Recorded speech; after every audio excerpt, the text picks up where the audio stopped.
우리는 지금 한 해를 마무리하는 시점에 와 있는데요. 요즘 같은 시즌에 우리가 할 수 있는 가장 건강한 마음가짐은 바로 지난 날을 후회하는 것보다는 앞에 올 한 해를 기대하며 결단하는 그런 마음가짐이라고 했습니다. 그래서 지난 시간에는 첫 번째 시간으로 하나님과의 풍성한 영적 소통에 관한 결단에 관해서 말씀을 나누었었죠.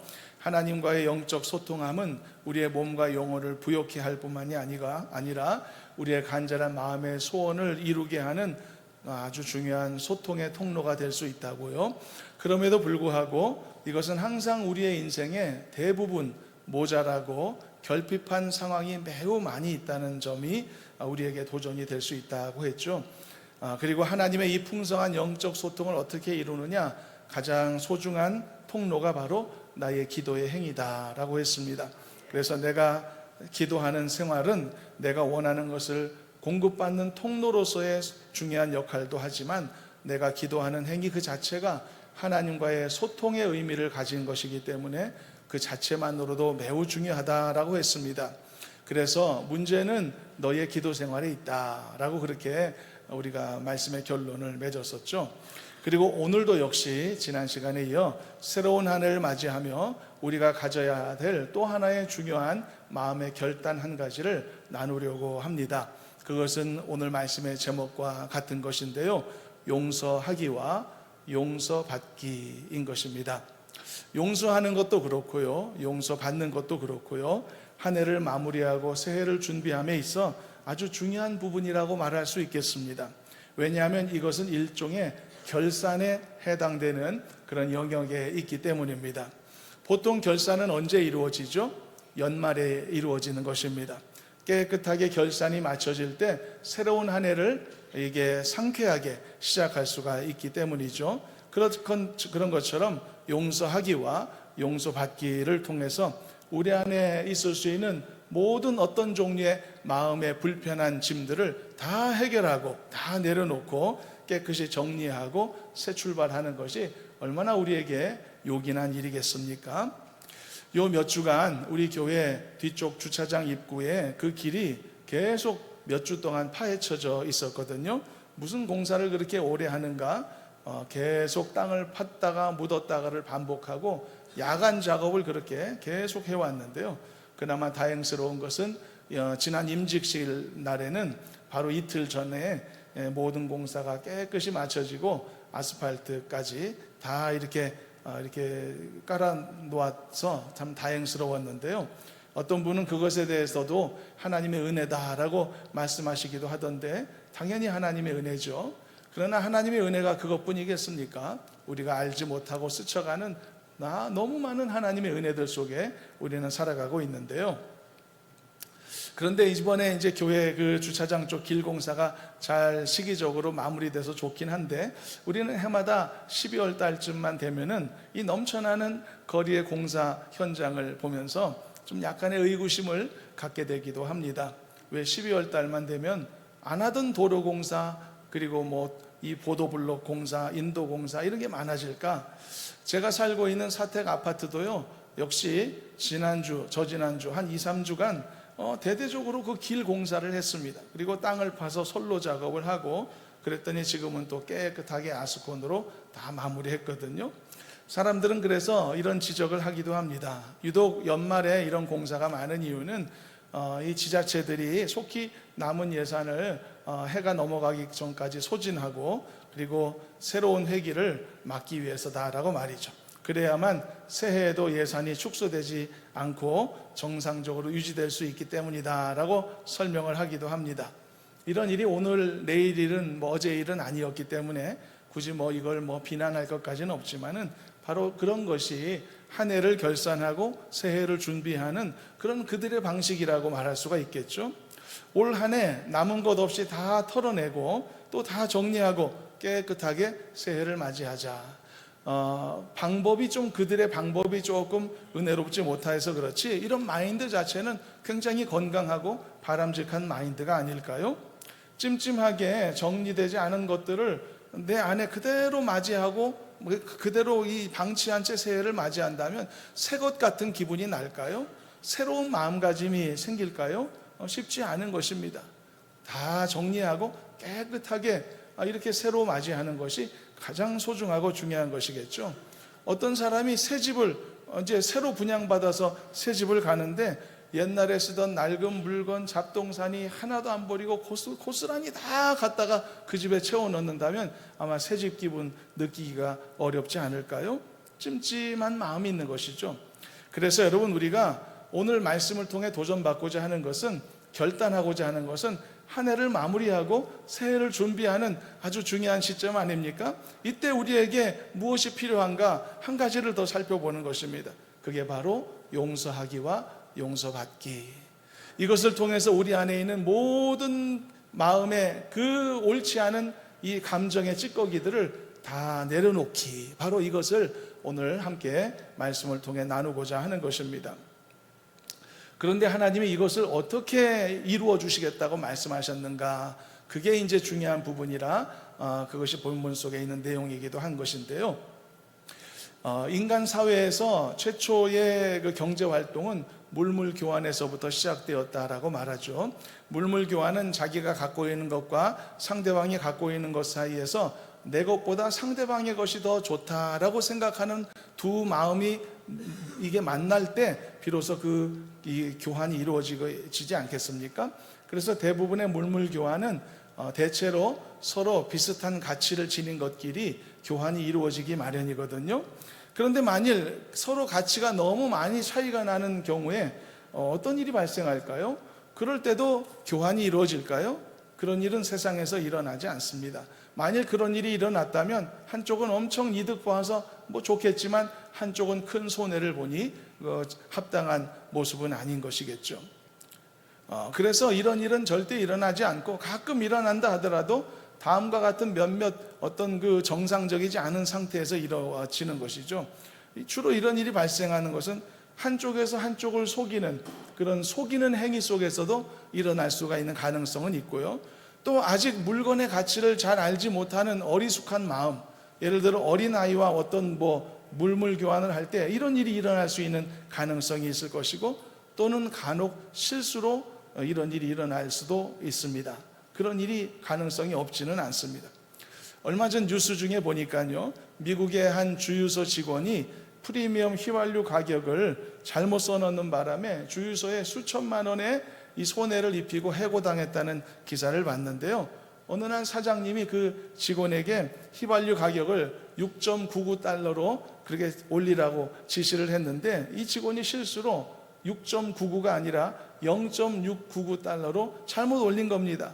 10분의 1로 가격을 낮췄죠. 그래서 이 주유소 가격이 싸다는 소문이 주변에 순식간에 퍼져서 수많은 차들이 몰려들었고, 단 3시간 만에 주유소는 2,600만 원의 큰 손해를 보았다는 기사였습니다. 여러분, 이런 주유소 있으면 여러분 가보고 싶지 않겠습니까? 이런 교환, 이런 이 좋은 딜이 있을까 생각이 들죠. 그러나 이런 건 해외 토픽에서나 있고 우리 현실에서는 존재하기가 어렵습니다. 그런데 이 말도 안 되는 거래가, 이 거래가 하나님과 나 사이에서 이루어질 수 있다는 겁니다. 왜냐하면 하나님이 그것을 우리에게 제안해 주셨기 때문인데요. 어떤 식의 제안을 하셨을까요? 무엇을 이렇게 놀라운 이 교환을 이루시겠다고 말씀하셨을까요? 그게 바로 여러분, 용서입니다. 용서의 행위입니다. 하나님은요, 내가 행한 용서의 행위와 하나님이 나를 위해서 행하시는 용서의 행위를 바꿔주실 수 있다라고 말씀하신 겁니다. 내가 기꺼이 바꿔줄게 라고 말씀하신 것입니다. 그렇다면 이건 어떤 성격의 거래라고 할 수 있을까요? 과연 충분히 거래가 이루어질 만큼 양쪽의 가치가 동등하다고 말할 수 있을까요? 그렇지 않다는 점에 우리의 도전에 이 말씀의 내용이 있는 것입니다. 내가 누군가를 용서하는 행위는 물론 내 자신이 생각할 땐 대단하다고 생각할 수 있을 겁니다. 여러분들도 지금까지 살면서 얼마나 많은 관계들이 있었습니까? 그 관계 속에서 여러분 용서해야 될 사람들 많이 있지 않습니까? 지금도 마음에 담아둔 사람들 있을 것이고, 그리고 용서해서 흘려보낸 사건들도 많이 있을 텐데요. 그런데 여러분들이 누군가를 용서할 때 여러분 스스로를 대단하다고 생각한 적이 많이 있을 겁니다. 그리고 아주 힘들게 용서한 적도 많을 겁니다. 왜 그런 생각이 듭니까? 내가 누군가를 용서한다는 것이 나에게 엄청난 일이기 때문이죠. 굉장히 크게 느껴지기 때문인 것입니다. 맞습니다. 개인적으로는 대단한 일입니다. 나를 속인 사람을 용서한다는 것 쉽지 않죠. 나를 때린 사람, 나를 괴롭힌 사람을 용서한다는 게, 나를 모함한 사람을 용서한다는 게 쉬운 일은 절대 아닐 것입니다. 개인적으로 대단하고 놀라운 일은 분명합니다. 그래서 그런지 이 대단한 일을 사람들이 쉽게 잘 못하고 그리고 어려워하는 것이죠. 근데 왜 이것이 자꾸 개인에게 대단한 일만 될까요? 왜 어려운 일이 될까요? 그것은 여러분 한 가지 이 현상 때문에 그렇습니다. 주로 사람들은요, 자신이 받는 그런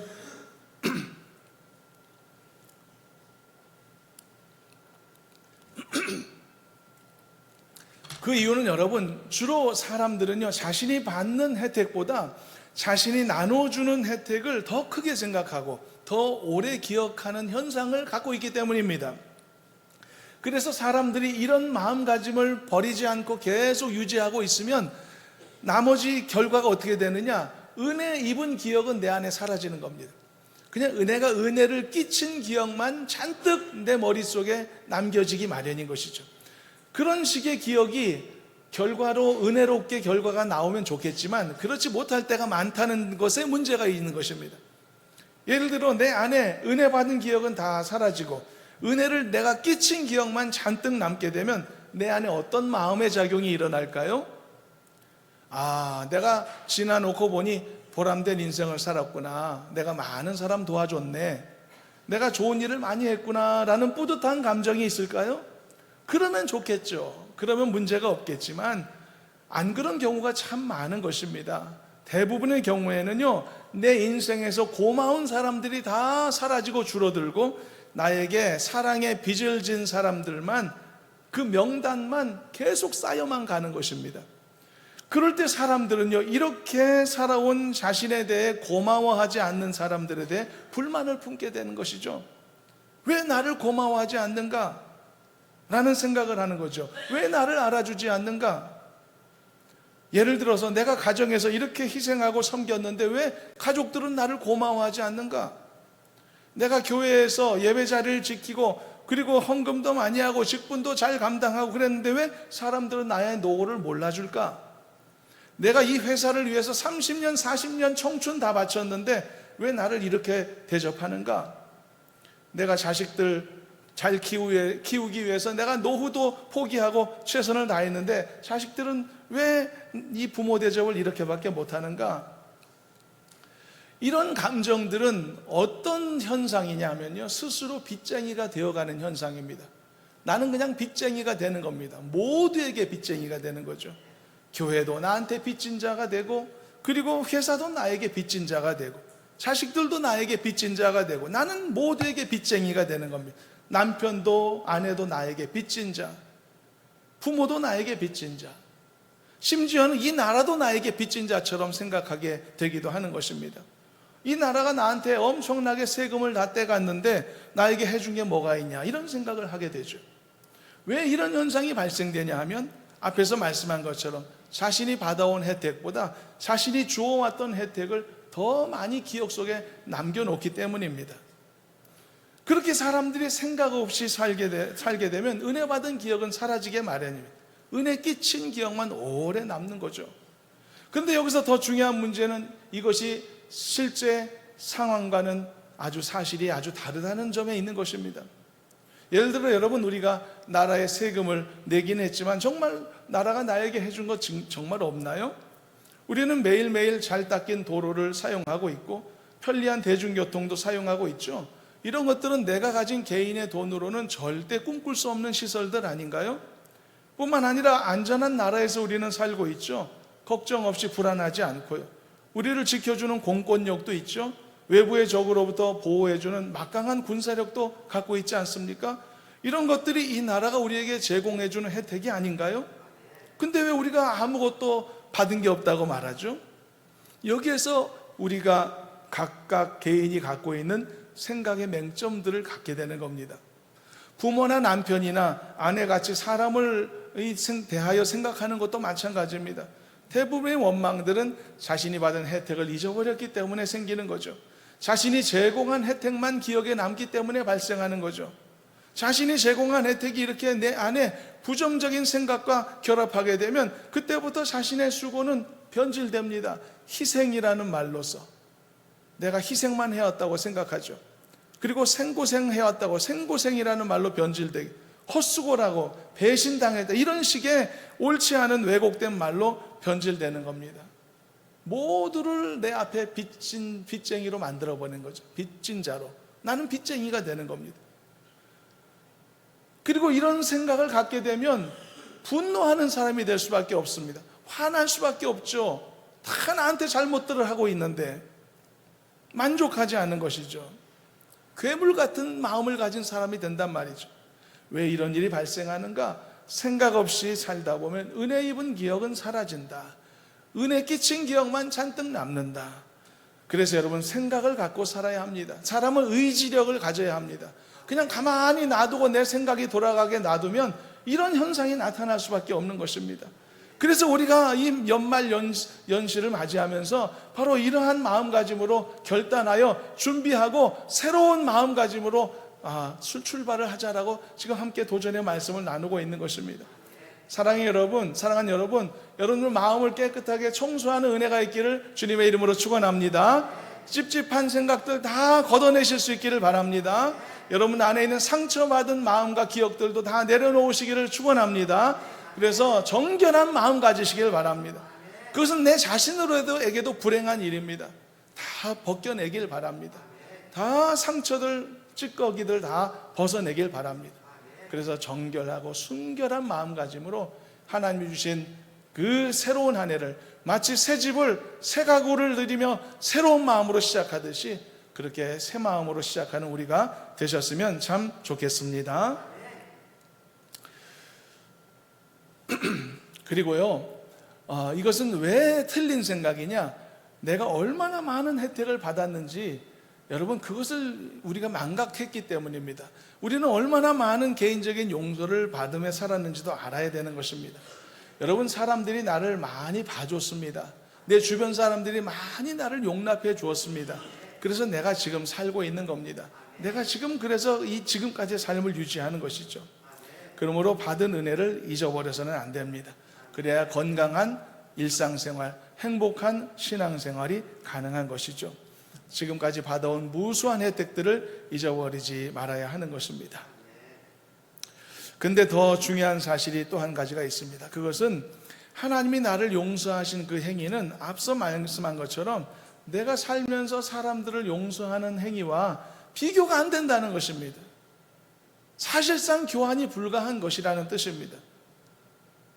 그런데 하나님은 이 엄청난 교환을, 용서의 맛교환을 제안해 주셨다는 것입니다. 그러니 여러분, 이걸 왜 우리가 마다하겠습니까?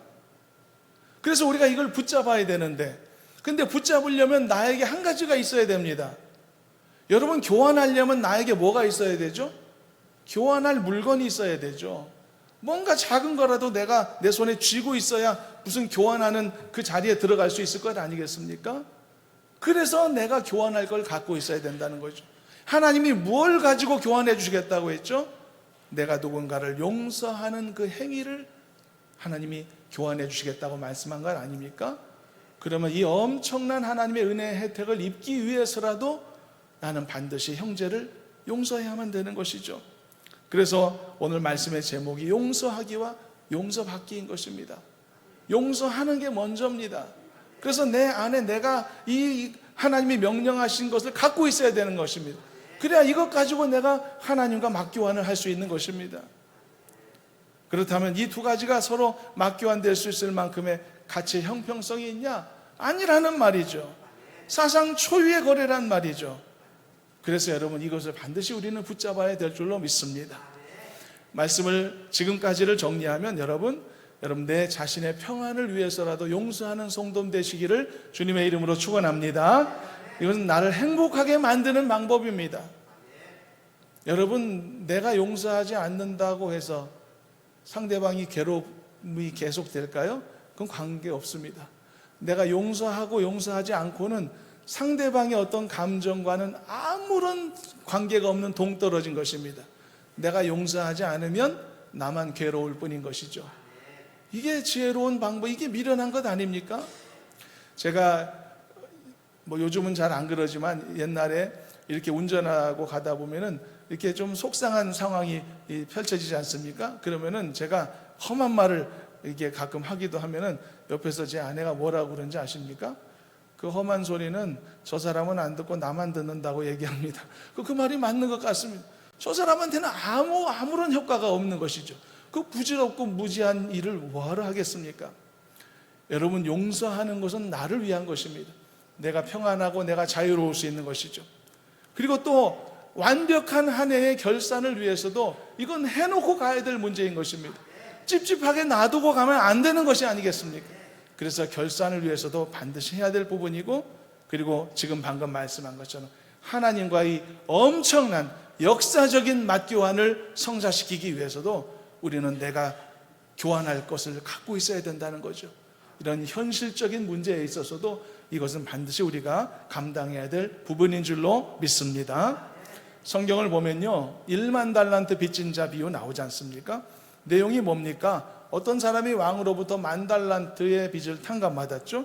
그런데 이 사람이 자기 이웃의 100데나리온의 빚을 탕감해 주지 않아서 벌받은 사건 아닙니까? 여기서 10,000달란트와 100달란트의 가치의 차이가 얼마나 있는가 굳이 계산해 본다면요, 당시 10,000달란트는 34kg의 순금에 해당된다고 합니다. 이걸 오늘의 금값으로 환산해 보면 3억 원 정도 된다고 되는데요. 그러나 이건 단순 계산이고요, 2000년이라는 시간을 계산해 보면 오늘의 가치로 환산해 보면요, 당시 1만 달란트는 10억 달러의 이 가치가 있다라고 계산이 된다고 합니다. 그러므로 여러분, 나의 이 1만 달란트의 빚을 탕감해 주셨다는 이 사실에 대해서 우리는 이제 더 이상 계산하지 않아야 되겠습니다. 1만 달란트 내가 얼마나 많이 내가 용서받았고 100데나리온은 몇 배 차, 이런 생각하지 말아야 합니다. 그저 나로서는 감당할 수 없는 엄청난 빚이고 그 엄청난 죄의 빚을 탕감받았다는 사실만 기억하면 될 것입니다. 그러므로 이건 말도 안 되는 맞교환이기 때문에, 나에게 엄청난 유리한 것이기 때문에 반드시 이 교환을 붙잡아야 되는 것이죠. 반드시 해내야 될 이 교환인 것입니다. 그래서 여러분들이 많이 베풀면 살았죠. 여러분들이 한 가정의 아내로서, 어머니로서, 남편과 그리고 부모로서 얼마나 많은 여러분들이 희생을 해왔습니까? 교회에서도 얼마나 이모저모 많이 숨은 곳에서 섬기고 봉사하며 얼마나 많이 여러분들 희생하며 그리고 내어주며 베풀며 살았습니까? 수고 많이 하셨지만, 그러나 여러분, 베푼 은혜만을 생각하고 받은 은혜를 기억하지 못함으로써 스스로 불행한 빚쟁이가 되지 않도록 여러분 아울러 주의하셔야 될 것입니다.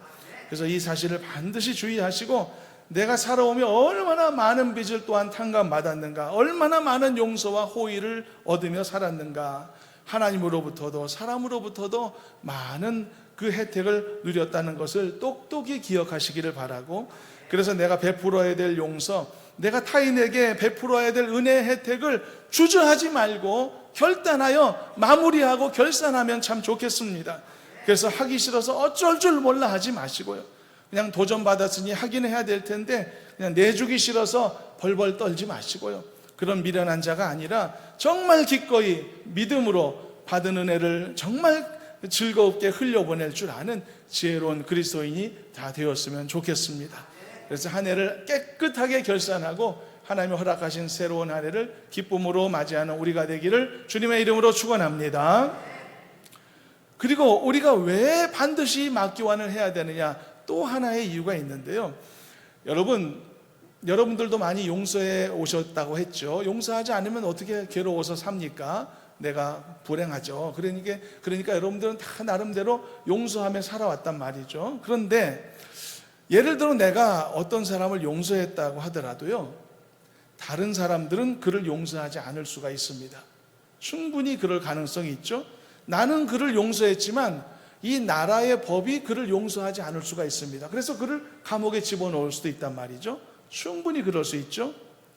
물론 나는 그를 용서했습니다. 그러나 그것은 내가 용서한 것일 뿐입니다. 온 세상이 그를 용서한 것은 아닙니다. 전혀 다른 차원입니다. 이처럼 나의 용서의 행위가 매우 소중하긴 하지만 명백한 한계가 존재하는 것이죠. 그러나 하나님의 용서는 다른 것입니다. 하나님이 나를 용서하셨다면 그것은 모든 것으로부터의 용서인 줄로 믿으시길 바랍니다. 하나님이 나를 정죄하지 않기로 결정하셨다면 이제는 세상에 그 누구도 나를 정죄할 수 없게 되는 것입니다. 진정한 용서받음인 것이죠. 로마서 8장 1절 2절을 읽어보겠습니다. 너무나 유명한 귀한 말씀이죠. 함께 한번 합독해 보도록 합니다. 그러므로 이제 그리스도 예수 안에 있는 자에게는 결코 정죄함이 없나니 이는 그리스도 예수 안에 있는 생명의 성령의 법이 죄와 사망의 법에서 너를 해방하였음이라. 할렐루야. 나는 예수님 때문에 용서받은 사람입니다. 그렇기 때문에 누구도 나를 정죄할 수 없습니다. 내 용서받음은 완벽한 것이기 때문입니다. 십자가가 완벽하기 때문에 내 용서받음도 완벽한 것이기 때문입니다. 얼마 전에도 말씀했지만 여러분들이 나중에 이제 죽게 되면 천국문과 지옥문 앞에 서게 될 거 아닙니까? 그때 사탄은 끝까지 최후의 여러분들을 마지막까지 여러분들을 고소할 겁니다. 내가 얼마나 나쁜 놈이었는지를 알게 만들 겁니다. 내가 얼마나 못되게 살아왔는지 못된 짓 한 걸 다 생각나게 만들 겁니다. 그래서 내가 얼마나 이 천국 가는데 합당한 인물이 아닌지를 이렇게 고소하게 되겠죠. 끝까지 나를 정죄할 겁니다. 그리고 내 영혼에 대한 자기의 소유권을 주장하겠죠. 그때 여러분 우리가 뭘 해야 될까요? 그 순간에 나는 내 죄가 용서받았음을 강하게 선포해야 되는 것입니다. 사탄 앞에 선포해야 되는 것입니다. 사탄의 말처럼 나는 마땅히 지옥 갈 사람인 것은 맞습니다. 그러나 예수 그리스도의 십자가의 피 흘리심으로 인해 그 십자가의 희생의 공로로 인해 나의 모든 죄가 완벽하게 도말되었다, 용서받았다는 사실을 사탄 앞에서 당당하게 선포해야 되는 것입니다. 이 놀라운 승리를 위해서 우리가 지금부터 예수 믿고 있는 것입니다. 이것을 위해서 우리가 예수님의 십자가의 공로를 의지하는 것입니다. 그리고 이것을 위해서 우리가 지금 당장이라도 이웃의 백다나리온의 빚이라도 기쁘게 탕감해 주게 되는 것입니다. 준비하는 것이죠. 준비하는 것. 바로 이것을 위해서 예수께서 이 육신을 입고 이 땅에 오신 것을 기념하는 것이 성탄 아니겠습니까? 여러분, 그렇다면 이 맞교환을 우리가 거절하면 되겠습니까? 반드시 감당해야 됩니다. 내가 타인을 용서해 준 그 행위가 나로 하여금 교환할 수 있는 자격을 갖게 만들 것입니다. 그러니 여러분, 어찌 이 일을 우리가 준비하지 않겠습니까? 그래서 맞교환을 위해서라면 반드시 내 걸 갖고 있어야 됩니다. 100원짜리 하나라도 갖고 있어야 됩니다. 100다나리온짜리 용서 하나라도 갖고 있어야 된다는 것이죠. 그래야 교환이 이루어지는 것이다. 그래서 우리는 형제를 용서하는 삶을 이 때문에라도 살아야 되는 것입니다. 용서해야 용서받을 수 있기 때문인 것이죠. 사랑하는 성도 여러분, 용서하는 정말 평화롭고 용서하는 자비롭고 은혜로운 심령으로 살아가시기를 주님의 이름으로 축원합니다. 이건 여러분들한테 손해 절대 아닙니다. 여러분들에 대한 희생을 강요하는 것 절대 아닙니다. 오늘 말씀을 통해 봤죠? 내가 용서하는 것은 내가 사는 길입니다. 내가 행복과 평화를 경험하는 길이고, 내가 용서하는 것은 새로운 한 해를 위해 결산하는 데 있어서 소중한 단계인 것이고, 내가 용서하는 것은 하나님이 나를 용서하시는 이 10억 달러짜리의 용서를 받기 위해 반드시 감당해야 될, 기쁘게 감당해야 될 몫이다 라는 사실을 우리는 알게 된 줄로 믿습니다. 말씀을 정리합니다. 우리는 한 해 동안 해야 될 맞이하기 위한 중요한 결심들을 살펴보고 있는데, 오늘은 용서에 대한 내용을 살펴보게 되었습니다. 한 해를 성공적으로 잘 마무리하고 한 해를 기쁘게 맞이하면 참 좋겠습니다. 이것을 위해서 용서하고 용서받는 결단이 우리 가운데 있었으면 좋겠습니다. 그래서 이 엄청난 제안을 수용하기 위해 나도 내 이웃에 대해서, 나의 가까운 이웃에 대해서, 나의 가족들에 대해서 필요하다면 작은 용서를 기쁘게 감당하셨으면 좋겠습니다. 100데나리온짜리라도 갖고 있으시길 바랍니다. 단돈 100원짜리 용서라도 갖고 있으시기를 바랍니다. 그래야만 하나님이 주신 10,000달란트짜리 용서를 기쁘게 받을 수 있을 것이기 때문입니다. 그러므로 여러분, 단지 칭찬받기 위해서 형제 용서하는 게 아니고 여러분들도 용서받기 위해 용서해야 된다는 사실을 알고서 여러분들이 행한 모든 삶에서의 삶을 돌아보고 하나님 앞에 우리가 받은 이 귀한 말씀의 도전을 잘 감당하여서 정말 홀가분하고 새로운 마음가짐으로 한 해를 기쁘게 열어가는 우리 모두가 되기를 주님의 이름으로 축원합니다. 기도하겠습니다. 하나님 감사합니다. 우리에게 용서의 은혜를 주실 줄로 믿습니다. 용서하지 않은 모든 죄를 회개하오니 우리를 불쌍히 여겨 주시옵시고, 가족들, 자녀들, 친구들, 교우들, 우리 안에 있는 많은 것들 용서 나눔과 또 용서 베품으로 서로 연결될 수 있도록 인도하셔서 모두가 그리스도 은혜 안에서 견고하게 세워져 가도록 축복하여 주시옵소서. 예수님의 이름으로 기도하옵나이다. 아멘.